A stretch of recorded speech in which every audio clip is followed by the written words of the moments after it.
Welcome to The Hard Truth. I'm here with Abe Thiessen. I grew up in Mexico. I was 12 when we officially moved to Canada. I didn't even know what real estate was. I didn't even know there was Realtor.ca. I'm not sure what platform was out there at the time. The only thing that I had knowledge of is Kijiji. I bought everything through Kijiji. And from 15 or 16, I was trying to convince my parents that they should buy a house. What strategies do you focus on today? What's your main kind of focus and goal right now? Finding properties that have two different lots. So say it's a house with a lot. Back when the lots were cheap, they wanted a bigger yard. They purchased the lot next door, maybe it was 30 grand, right?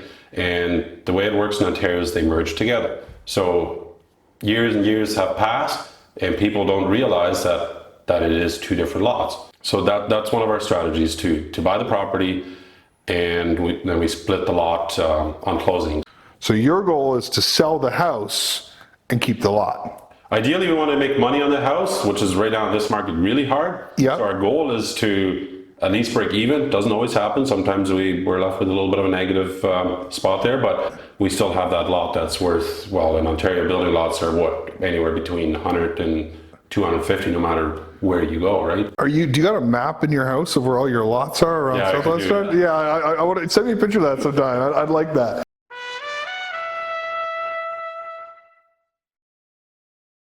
Welcome to The Hard Truth. I'm here with Abe Thiessen. We are going to talk about all things real estate. We're going to talk about Abe's start as a realtor, his growing into building lots, double lots, construction, building his real estate team. We're going to dive into some hard truths and some realities as a real estate investor. So make sure you stay tuned and we're going to dive in right now. So Abe, I want to go back a little bit to how you got into real estate. So right now you're a realtor today, you're a real estate investor, you're a business owner. We could talk all about that stuff, but like what got you into this? How'd you get started? What were your first deals? Tell me your background. Yeah, that's interesting. My first deal was a property that I bought myself. So it was a property that I'd seen on Kijiji. I wanted my parents to buy it and finally convinced them to go through it. Private deal on Kijiji, and they said, oh, it's a little bit too small, we're gonna look for something bigger. And my dad said, why don't you try to buy it? I was like, that's an idea. And I just turned 19, and so went to the bank, got pre-approved, was able to buy it, and I just used it as a rental because I wasn't married or anything at the time, so just used it as a rental. Had it for about 4 years, and it turned out that during the process of my parents trying to figure out if it was something that they wanted to, my mom talked to the neighbor's lady and they were looking to sell. So my parents end up being my neighbors. They bought the property right next door, their first property account. And during that process, that was through real estate, I end up helping them with the process. And that realtor was a guy from Elmer area, and after the transaction was done, he said, you should be a realtor. I was like, what do you mean? He's like, you have it in you could be a realtor. So that's when I started to explore to see what it would take. I didn't have any school, hardly any school here. My English wasn't very good. And did some research, and it turned out that I was supposed to have high school. So I started on that process, got started, and later found out that you don't need high school, you just need your GED. Right. Or not high school nor GED. I thought it was one of those. You just have to do the equivalency test at the Toronto Real Estate Board or whatever, the college. Forget what the name was of that college that used to be. But anyway, went to Toronto, booked that test, passed, and that's how I got started. Where's your background? Where's your family from originally? I'm born in Mexico. You're born in Mexico? Okay. My dad grew up in Mexico. I was 5 when we first came to Canada. Okay. So my parents had purchased a little hobby farm in Mexico. Went through some financial hardship, had to come here to earn some more money. So there was a couple times where it was just the summer, we'd come back for the winter, and then there was 6 years where we stayed for 2 years, came back for the winter, and then when I was 10, we moved back to Mexico, like completely. Okay. For 2 years. My dad said, screw it, we're not gonna live in Canada anymore. Okay. And tried farming there. We had 12 cows, a little dairy farm. Yeah. And we actually made a lot of good memories there. Okay. And as year and a half there, went through some real hardship again, and he said, screw it, we're done, we're gonna come to Canada. So I was 12 when we officially moved to Canada. So and then when you were 19, your parents didn't own property here. So you tried to help them find source an off-market deal on Kijiji.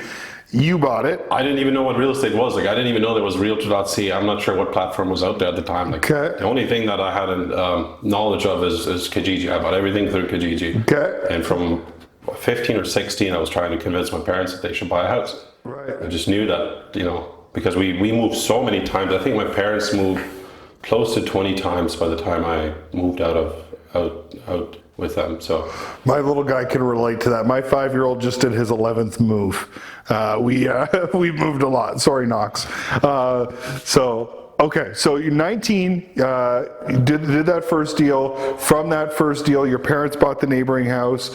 You got your real estate license. How old were you when you got your real estate license? That was actually, I got licensed the week before COVID first started, so in March of 2020. Okay, so it's about March 7th. COVID really started March 13th, my 30th birthday. I remember that. Okay. That was the day everything shut down, so I remember that quite well. Dark day. That was a dark day. It was my 30th birthday. So, okay, so got licensed, and then did you have another job, or did you go straight into real estate? I had several different jobs up to date. I think I have like 20 different jobs in the past. So I moved around a lot of different jobs. So at the time I didn't have anything stable. I started a little taxi business. I started all kinds of different stuff. But when I had just before real estate, I had a job, and I was actually able to stay at that job. It was a rental company for about a year and a half. Okay. And So go ahead. I made a commitment that I was going to try to ride that one out and stay there for at least 10 years. Okay. But a bit prior, so from when I first started my real estate license till I got licensed was actually about 3-year period. Okay. During that time, I gave up on it completely again. I was like, screw it, I'm not going to be a realtor. And that's when I had that rental company job there. Yeah. I was actually going to get my AZ license. I was going to be a truck driver. Okay. And that was going to be about 10 grand. Then a thought came to me, it's like, well, if I go through all that, why don't I just go be a realtor? So I went and did some more research again, and it's still about the same courses. Nothing had really changed, except the deadline, the Humber College was closing in about 2 months. Right. So I was like, I got to make a decision here, and went back to work again for another couple months. And one day I just had it. It was just brutal day. Go home after work.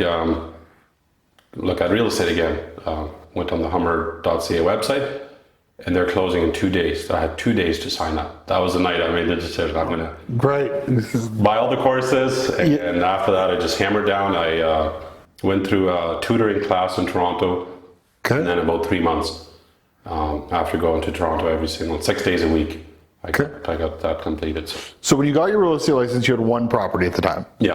So you basically committed to becoming a realtor to learn the business. Were you thinking about investing a lot in real estate at that point, or was it more a job? It was more of a job mindset. Okay. My goal was to make $150,000 a year as a realtor and just live in that little house. Okay. And just be happy with that. But then COVID hit, a lot of things changed, and we decided to sell our property. We bought another property, and that turned out to be a flip. It was supposed to be our home, and The market went like this. Yeah. So, okay, yeah. we made 150 grand in 7 months. Okay. And then we used the down payment of that, bought a 40-acre farm, and we still had money left over to buy 2 more properties, and we bought a couple of building lots, built a few rental properties, and after that we just, did a bunch more after that. Okay. So what I love about your story, because in the community that I run, we're talking a lot about right now of get a career in real estate.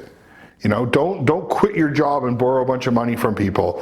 Get a career in real estate, make money in real estate, learn the trade in real estate, learn how to find the deals in real estate. And once you become an expert in that and a master in that, then you're in a position where you can start taking on other people's capital and growing and scaling your business.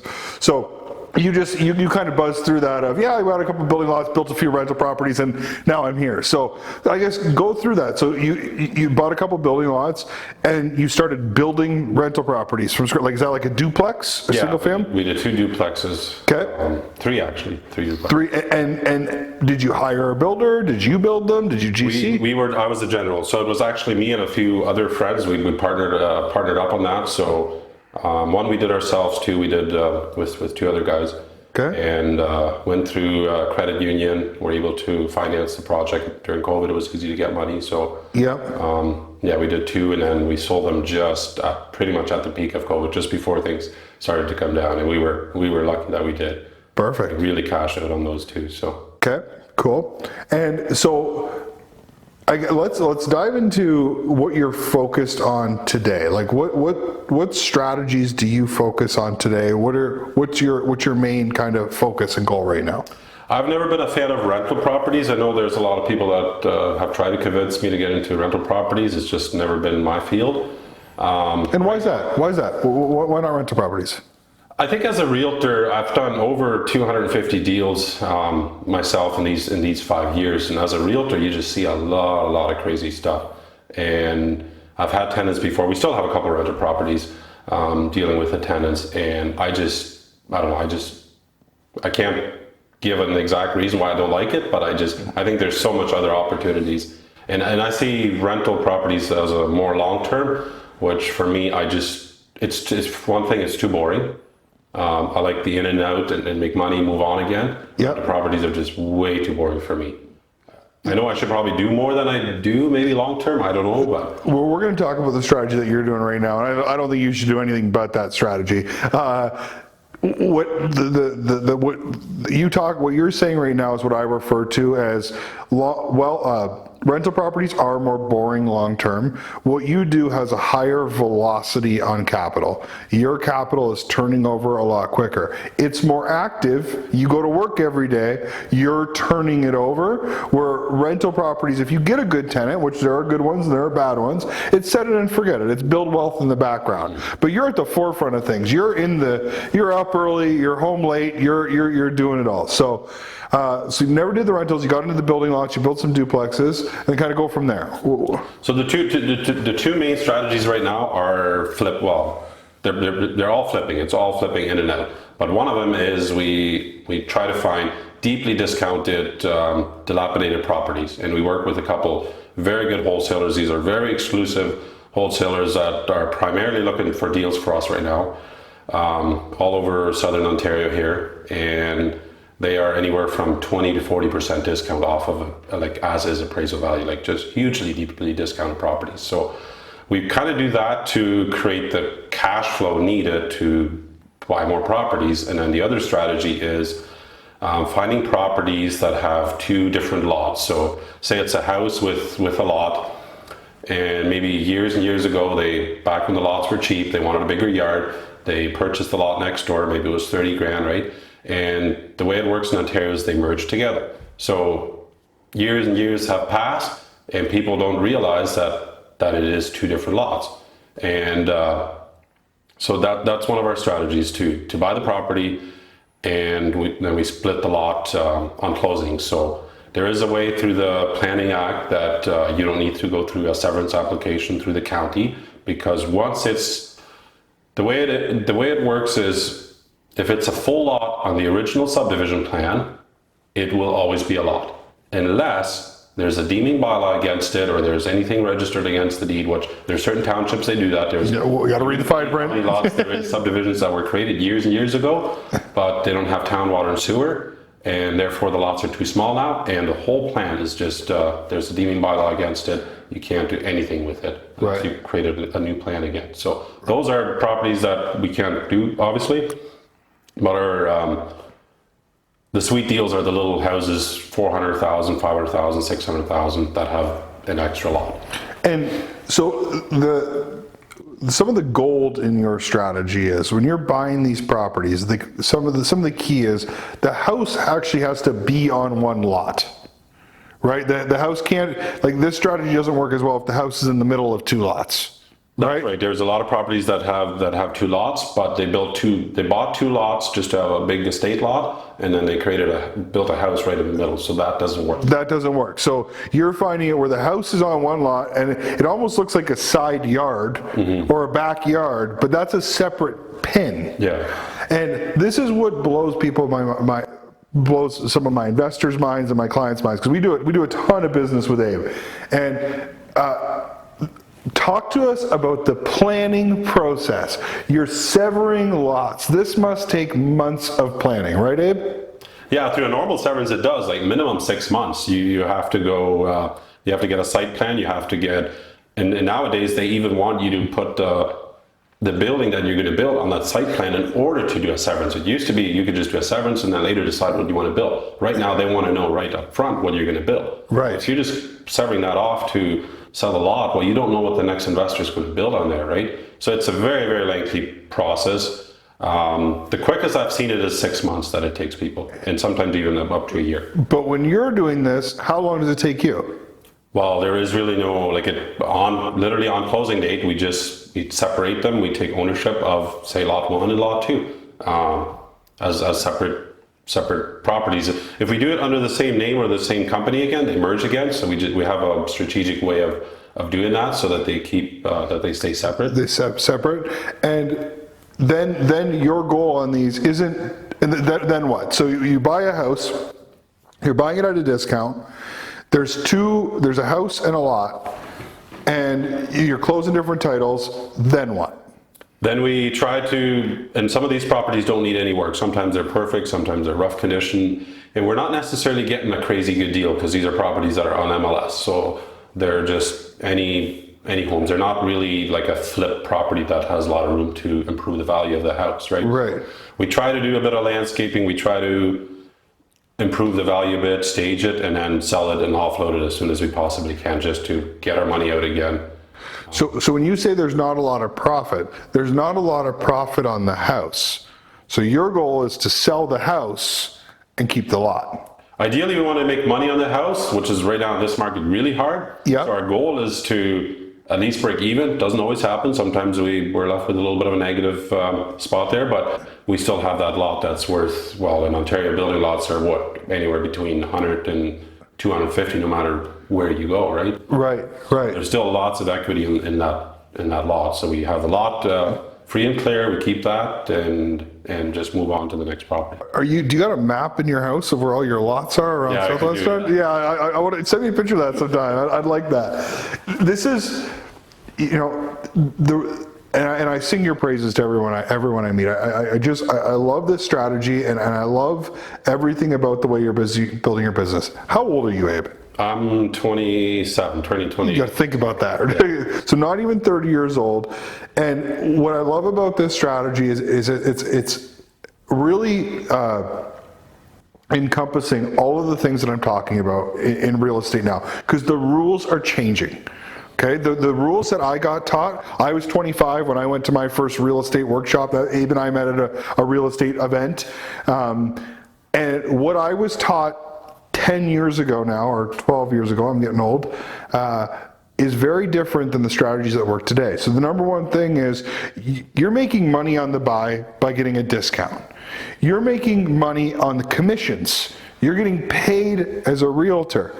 You're potentially making money on the flip. And even if you don't make money on the flip, you're building net worth in terms of equity on the lot. You're really dipping on all levels here. I believe you're involved in the construction as well. So yeah, so we have our own crews that do all the construction as well. So yeah, so amazing, and like. One of Abe and I's first conversation was he came to me and you said, I want to get some construction financing to build on my lots. And I was like, let's not worry about building. You just keep acquiring, and your biggest problem is going to be cutting the lawn on all of these lots. So have you started the landscaping company yet? Well, my parents actually work for me, so they do all our staging for the properties, for all the real estate properties that we do as a realtor. Okay. And they do most of the decks, they do all the landscaping. So cool. One of the things that my dad does, especially now in the summer when the grass is growing, on a weekly basis, he does the whole tour. It takes him about a day. He's got his little lawnmower, because they're all small lots. You don't need a big lawnmower, right? Yeah. He does a weekly run, all the different proproperties, all the lots. So that's really our biggest expense. Plus, property tax bill, which they're usually $800, $1,000. Like, it's not a lot. A year, yeah. Liability insurance, couple $100 maybe. Yeah. Not bad. Cool. So double lot strategy. A lot of the people in my investor network have seen Abe's name, and that's part of the reason I wanted to get you out here, get people a chance to meet you. If you're looking for, a realtor in Southwestern Ontario who executes this strategy, make sure you reach out to Abe. His contact information is going to be linked there. We try not to make these two sales pitches, but when I believe in somebody or something, I always make sure I share that. Let's go back to talk about the other thing, because that you mentioned, deeply discounted properties. The question I get asked right now is, how are people making money flipping houses right now? And the answer that I give to most people is they're not. No, that's right. They're not making money flipping houses. You're making money buying deeply discounted houses. The money is made on the buy, not on the flip. Like, we actually, in some cases, I think we would have been better off selling the property as is instead of even doing work to it. And this is what real estate is. The rules are changing. In 2020, you could go on MLS, you could buy a property that what grandma used to have, you could renovate it for a retail level, like renovate it retail, like call trades off Kijiji, pay retail, and you could still sell that for a profit. You could post on Instagram and how pretty it looks, and that was flipping houses, and you were going to be the next couple off HGTV. But that's not where we're making money flipping houses. You buy the crap, make it decent, and sell it, right? Like, it's not like, just talk about your experience there. Talk about what you're doing there. Talk about how you're making money flipping and deeply discounted properties. So yeah, that's right. Like, I'm in a lot of different wholesaler groups. I try to get to know a lot of investors, and I get daily emails, tons of emails actually each day, about wholesalers trying to offload properties. And I just, on first glance, I'm like, no, this is not a deal, this is not a deal. So it's very, very hard to find a good deal, extremely hard. And we've built very good relationships with a few good wholesalers that are finding us these deals. And they're always distressed sellers, like really, really distressed sellers. And sometimes we have a week to close. Sometimes we have, we did one, we could have closed, the seller ended up not cooperating with his lawyer, but we had 4 days to close on that property. Wow. And it was like 50% discount on that property. So there's no way that these properties are going to go on MLS. I know realtors sometimes don't like wholesalers because, the business should go through real estate, but there's a lot of people that don't like real estate agents for one, and two is they don't want their property exposed on the MLS. So I think the strategy there is try to find good wholesalers, find deeply discounted properties. I think that's, maybe we should talk about it a little bit. The butting heads between realtors and wholesalers, because you're a realtor, you work with wholesalers, and I agree, most of the properties, and I've heard these stories before, from sellers who called realtors, and realtors refused to list their house. They said, we're not going to list this house, it's too rough, you need to do too much. Some of these people are not in a position to do anything. They need a solution, and wholesaling can be a solution. Not everybody wants the highest price. When I sell a property, I want the highest price. But there are other people who don't necessarily want that. They want a quick close, they want to be able to leave their stuff behind. And so I guess, yeah, talk to me about how you work with wholesalers, how you keep everything separate. Well, I'll give you a good example of a good deal that we're closing here, supposed to close at the end of September. It was a property that was introduced to me by a wholesaler, and I went out there with him to the property. It's an old couple, they lived there for years and years. The water heater is shut off because she hasn't paid a bill. She's extremely far behind. The bank keeps calling them. They keep coming up with enough money to barely make their payments. They don't have much of a mortgage, very little mortgage, but just enough to survive basically. And we gave them a fair offer. I thought it was a fair offer. The property is in very rough shape. Most investors would go there and say it's a teardown. So the lots in that area are worth 120 to 150. So we offered them 150,000. There's no commission, there's nothing on top. Plus the wholesaler would get their assignment on top of that. So we brought an offer to her, and we almost convinced her that it was a good deal for her. We gave her some cash deposit for her to make some payments, which most people don't usually do. But in this case, we had a good relationship with her already, and we felt good about that. So, and before she signed it, she said, let me talk to a few people. She said, no problem. You can talk to whoever you want. Talk to realtors, no problem. And she talked to a realtor. And the realtor said, oh, no, these guys are a scam. Better not deal with them. And the realtor was going to list it. 3 months later, the property is still not listed because she didn't have insurance in the property. She couldn't even afford house insurance for her property. The real estate agents didn't think it was suitable to have it on MLS, have all these people walk through without insurance, which they may have a point. Yeah. That's where an investor, that's where a wholesaler comes in. Directly work with the seller, give them a really good offer on the house, and there's no stress. We would drop off the bin there for her to clean out the garbage, and it's just a hassle-free move. So after that, we came back to her again, and she said, oh my gosh, she was so happy that we came back to her, because it's just getting worse and worse, and the bank is after her, and now we have an offer accepted for 150. She's getting 150 for her property. So it's such a common, 99%, let's say 99 out of 100 want the best price.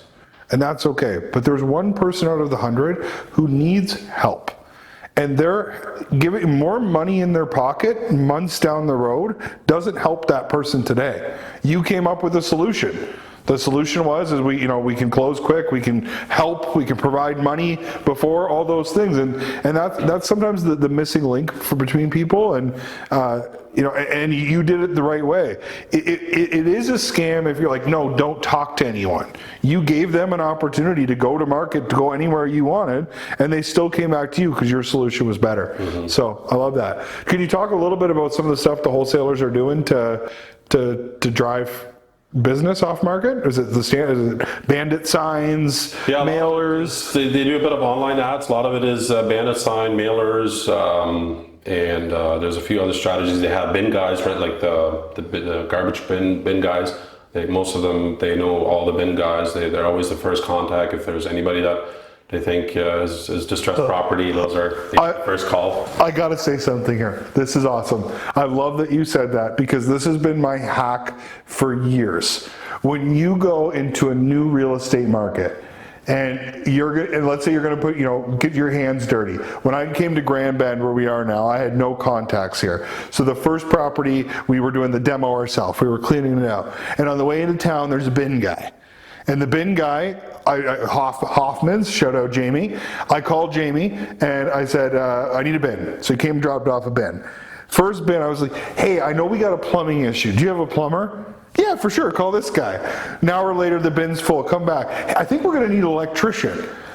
I now have built a major construction business here in Grand Bend, and I would say 90% of those contacts came from the bin guy who kept bringing the bin. He had all the connections. So I love that. I never thought about going to the bin guy to get deals. I've always given that as a suggestion for trade contacts, but I love that you said that. So I had to go on that tangent. Yeah. So okay, so the bin guy, so the wholesaling deals or traditional methods, and I think the key message that I get from you when we talk about where you find the double lot deals, where the wholesales get it, you guys are working.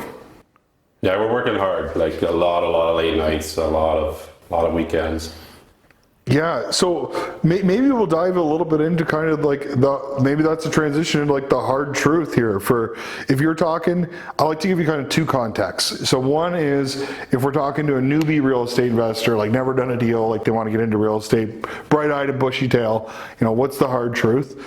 And then maybe the second hard truth is to somebody who's like trying to grow and scale. Like what are the hard truths of real estate that you want to share with folks? For a newbie that's never done real estate before, it is a lot harder than you think. Like when you first start, you look on Instagram, you look on YouTube, everybody, there's all these courses. It makes it sound like you can get into real estate so easy.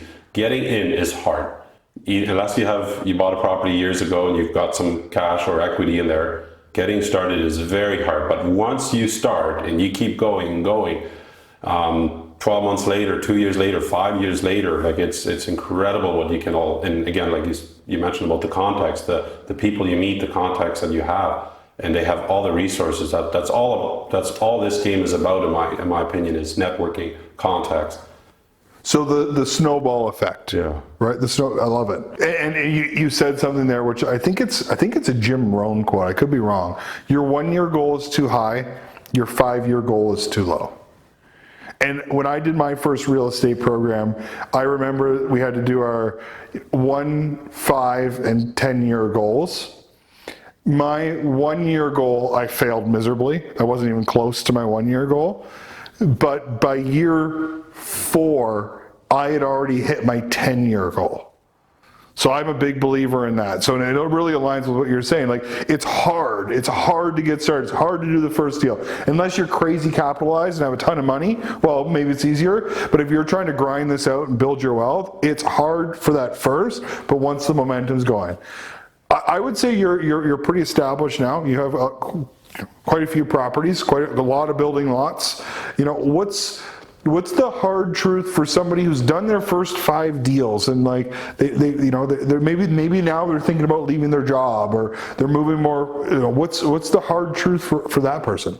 I think for a lot of people that have rental properties or they've done 5 deals, that's where 5 deals is often where the tipping point is. That's where everything changes, and that's where you need to know the right guys, the right realtors, the right investors, the right lenders, the right everything. That's, I think, the hard truth for guys that they're trying to scale to a crazier level with a small mindset of just doing one flip or whatever. So I think the hard truth would be to meet more people, go to real estate events. You'd be amazed at how many people you would meet. The one that we met, for example, a month before that, I was ready to give up my real estate license. I was sick and tired of it. I was ready to leave the country. I was going to go because I just didn't think there was opportunity. I prayed about it, and we went to that event. That's where I met you. That's where I met a lot of very, very knowledgeable, awesome people, and so many answers came together just at one single weekend event. So I think it's very, very crucial to go to events. I love that. And you know, this isn't that event that's access millions of dollars for you at this point, right? Like that's created a lot of, and your network is your net worth, right? You're surrounding yourself. So that's an amazing story. I didn't know you were about to throw in the hat before that event. Yeah, I was in a pretty low spot there, and then I met some people there and talked about my real estate as a realtor, and told them that I'm ready to give up, and they're like, no, you need to build a team. And that's exactly what I did. We now have a team of 5, including myself, a team of agents that are not just the properties that we do, but we have other properties. We just started this a couple months ago. So amazing. Now I can be a little bit more focused on my investor clients and on my own deals. And the team does a lot of the stuff that I did my first 5 years. All the grinding, going, showing properties, help all the first-time homebuyers, which I still love today. I never want to quit helping first-time homebuyers. It's such a good feeling. Yeah. Like a first-time homebuyer, get a property. So I never want to stop that, but it was just getting way too much. I was so busy. There was the 1 year during COVID, I did 75 deals in a single year. Holy smokes. No assistant, I had no help. Like, it was all by myself. That's a lot of, some realtors don't do that in their careers. Yeah, exactly. I'm going to go to one point that you said when you talked about getting to 5 properties and then what you need from there. This is one message I try to share a lot with folks, which is the team that got you to 5 properties may not be the team that can take you beyond 5 properties. As a mortgage broker, I'm the better broker for 5+ property owners. I'll admit that. Newbies, I don't deal a lot with the newbies. I love helping, but I'm just not the best broker for them anymore. I'm better for the guy who's like, listen, I'm getting stuck, but I've got the deals, I've got the team, I've got the process. I just need more capital. I can pour the fuel on that fire. So, and I love that you stay true to your roots. You like helping first-time buyers. Keep doing that. It's a rewarding experience. So, exactly. Cool, Abe. Really appreciate you having you on. Appreciate you driving down here out of your busy day and taking the time to be on here. We'll make sure we share your contact information for those looking for to get some properties through Abe and his real estate business and his team. And looking forward to doing a lot more business with you. Yeah, I appreciate you having me on. That was great. Right.